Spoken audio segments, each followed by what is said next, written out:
السلام علیکم، میں ہوں شاہد کاظمی اور آج کے اس ویڈیو بلاگ کے ذریعے آپ کی توجہ نوجوان صحافیوں کو درپیش ایک اہم مسئلے کی طرف دلانا چاہتا ہوں۔ پاکستان میں صحافت ویسے ہی بہت مشکل شعبہ ہے۔ ٹیکسٹ بک صحافت اور پریکٹیکل جرنلزم میں زمین آسمان کا فرق ہے۔ سہولتوں کا فقدان ہو یا ملازمتوں کا تحفظ ہو، صحافیوں کو ہر حوالے سے مشکلات برداشت کرنا پڑتی ہیں۔ لیکن آج کل کے اس جدید دور میں نوجوان صحافیوں کو ایک اور طرح کی مشکل کا بھی سامنا ہے۔ نوجوان صحافی چاہے وہ اینکر پرسن ہوں، رپورٹنگ کے شعبے میں ہوں، کالم نگاری سے وابستہ ہوں یا کیمرہ مین ہوں، ان کو ہر حوالے سے اپنی سینئرز کی رہنمائی، توصیف، تنقید اس طرح سے نہیں مل پا رہی جس طرح ان کی توقع ہے۔ یہاں پہ نوجوان لکھاری ایسے موجود ہیں جو بلاگز اچھے لکھ رہے ہیں، جو کالمز بہت اچھا لکھ رہے ہیں، جو فیچر رائٹنگ میں اپنی صلاحیتوں کا لوہا منوا رہے ہیں، اور بہت سے ایسے ٹیکنیکل نوجوان صحافی ہیں جو کیمرہ مین بہت اچھے ہیں، جو اس شعبے میں آگے بڑھ رہے ہیں، لیکن ان کے آگے بڑھنے کی رفتار بہت سلو ہے۔ اس کی سب سے بڑی وجہ یہ ہے کہ وہ توقع کرتے ہیں کہ ان کے سینئرز ان کی رہنمائی کریں گے، ان کی کاوشوں کے اوپر تنقید کریں گے، توصیف کریں گے، لیکن ہمارے سینئر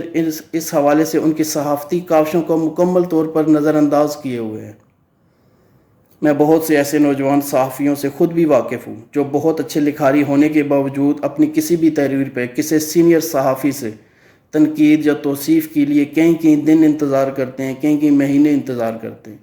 اور ہمارے سینئر صحافی ان کی تنقید ان کی اس تحریر کے اوپر نہ توصیف سے نوازتے ہیں نہ تنقید سے نوازتے ہیں۔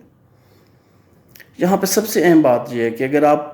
سمجھتے ہیں کہ کسی نوجوان لکھاری، نوجوان رپورٹر کی رپورٹ اچھی نہیں، کوئی بھی صحافتی کاوش اس کی اچھی نہیں، وہ بری ہے تو اس پہ کھل کے تنقید کیجیے، وہ اچھی ہے تو بے شک توصیف کے چند لفظ ادا کر دیجیے۔ آپ کے نہ صرف توصیف کے یہ چند الفاظ اس کو آگے بڑھنے میں مدد فراہم کریں گے، بلکہ اگر آپ اس کی صحافتی کاوش کے اوپر کھل کے تنقید کریں گے اور اس میں غلطیوں کی نشاندہی کریں گے اور ان غلطیوں کو درست کرنے کا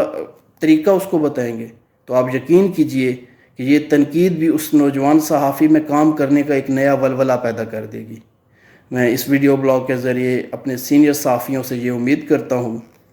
کہ وہ نوجوان صحافیوں کی اس مشکل کا ازالہ کریں گے اور کوشش کریں گے کہ اگر ان کی کوئی کاوش بری ہی ہے تو اس میں تصحیح کریں گے، اس کی درستگی کریں گے، لیکن کم از کم ان کی صحافتی کاوش پر نظر ضرور ڈالیں گے۔ آپ کا بہت بہت شکریہ۔